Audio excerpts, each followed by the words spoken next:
asalaamaaleykum mbokk yi maa ngi ñëwaat ci deuxième vidéo ci la décentralisation avec les collectivités territoriales au Sénégal donc essayer quand même wax ci réforme yi.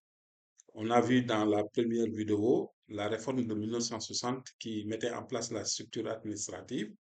Maintenant ci vidéo bi ñu ngi aborder la réforme de 1964, donc qui est une réforme extrêmement importante parce que l'objectif de cette réforme du 3 avril 1964 était de mieux coordonner les circonscriptions territoriales et finalement de les hiérarchiser. Alors pourquoi? Parce que cette réforme se justifiait du fait que dans la pratique, avec la mise en place de la structuration de l'administration territoriale, donc les gouverneurs s'étaient imposés, comme dans la littérature ce qu'on dit, hein, c'est les termes qu'on utilise, s'étaient imposés comme supérieurs et statiques des autres chefs des unités, alors que la loi de 60-015 du 13 janvier 1960 voulait les circonscrire dans le rôle d'animation et de coordination. Maintenant, de fait, il faut outrepassé ces attributions et la réforme, la loi du 3 avril 1964 est revenue maintenant pour repréciser, préciser et les renforcer dans leurs attributions. Donc, en ce qui concerne la région, le gouverneur est désormais nommé parmi les fonctionnaires appartenant à la hiérarchie A. Donc, il a le monopole de la correspondance avec le président de la République et les ministres. Bon, maintenant, on parle de président de la République puisque après le départ de Mamadou Dia, on a eu un régime présidentiel très fort. Il assure de plein droit les responsabilités préfectorales dans le cas où le département en est dépourvu, hein, du préfet. Le gouverneur devient supérieur hiérarchique des préfets, fonctionnaires et agents civils de l'État et des établissements publics en service dans la région. Donc, il fixe les attributions de leurs adjoints et peut leur consentir des délégations de signature. Par exemple, l'adjoint chargé de l'administration et l'autre adjoint chargé du développement. Il coordonne l'activité des services publics et transmet à leurs représentants les instructions du président de la République. Ses attributions en matière économique maintenant. Donc, il est commissaire du gouvernement auprès de l'Assemblée régionale, du Centre régional d'assistance pour le développement. Il préside les travaux du comité régional de développement, maintient une liaison étroite avec les comités départementaux et de développement, participe à l'élaboration des programmes régionaux de développement économique et social et les exécute, préside le comité régional de l'urbanisme et de l'habitat, ainsi que tous les comités consultatifs créés au niveau de la région. Donc, vous voyez là, le gouverneur a été vraiment renforcé et coordonne pratiquement toutes les activités provenant des services techniques, tant sur le plan administratif que sur le plan économique. Maintenant, en ce qui concerne le cercle devient département. Donc, une innovation devient département administré par un préfet nommé par décret parmi les fonctionnaires du corps des administrateurs civils ou des attachés d'administration et assisté de deux adjoints nommés dans les mêmes conditions. Donc, il n'a pas le monopole de toutes les correspondances adressées aux services situés dans le département, mais celles n'ayant pas un caractère purement technique doivent l'être sous son couvert. Donc, il est supérieur hiérarchique des chefs d'arrondissement. Il exerce la plupart des compétences qui revenaient au commandant de cercle, notamment en matière de coordination des services publics, de police, de sécurité et de maintien de l'ordre, auxquelles s'ajoutent les compétences en matière économique.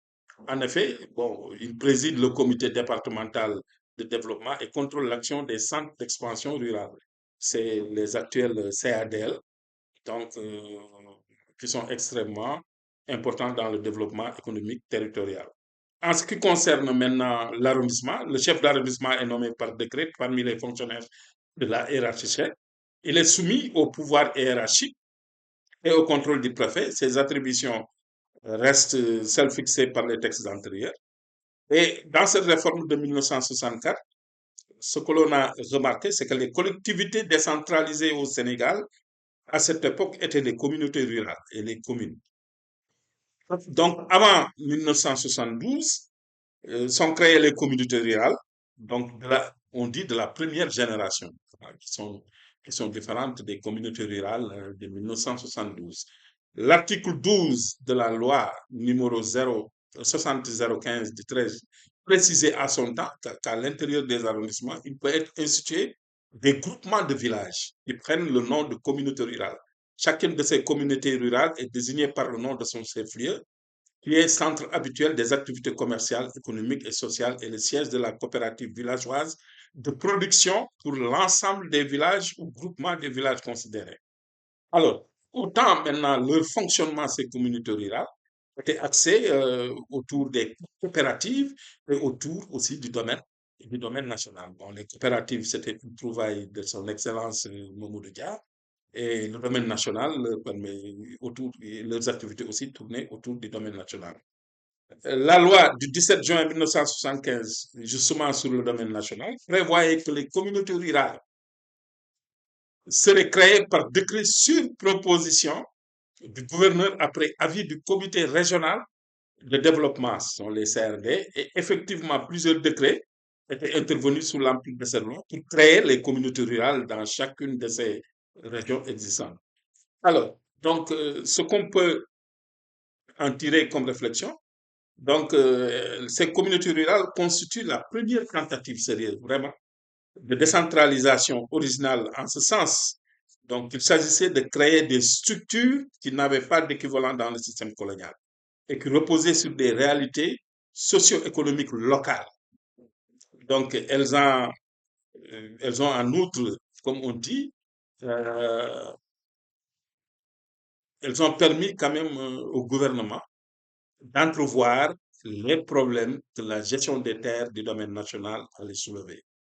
Contrairement aux communautés rurales, les communes sont héritées de la colonisation. Donc, euh, le système colonial pratiquement nous ont laissé les communes, mais la trouvaille au niveau du Sénégal et la principale innovation avec cette réforme de 1964 était l'apparition des communautés rurales, vraiment, qu'on appelait les communautés rurales de première génération. Mais avec l'apparition de ces communautés rurales, comme vous le savez, il n'y a pas ces notions qu'on connaît actuellement de participation citoyenne, de démocratie locale. Ça, c'est dans les autres réformes qu'on va les étudier, surtout avec, en 1972, avec l'apparition de la participation responsable et pour les autres sont par exemple en 96 avec l'apparition de ce qu'on appelle la participation citoyenne. Donc, dans les autres vidéos, on tentera quand même de voir d'autres générations de réformes qui vont permettre de permettre au gouvernement de mettre en place surtout l'administration territoriale, de renforcer l'administration territoriale, mais aussi progressivement de faire émerger les collectivités territoriales, surtout à travers la communauté rurale, pour enfin aller dans la réforme de 96, vraiment préciser, donner une forte connotation à la décentralisation au niveau du Sénégal. Merci.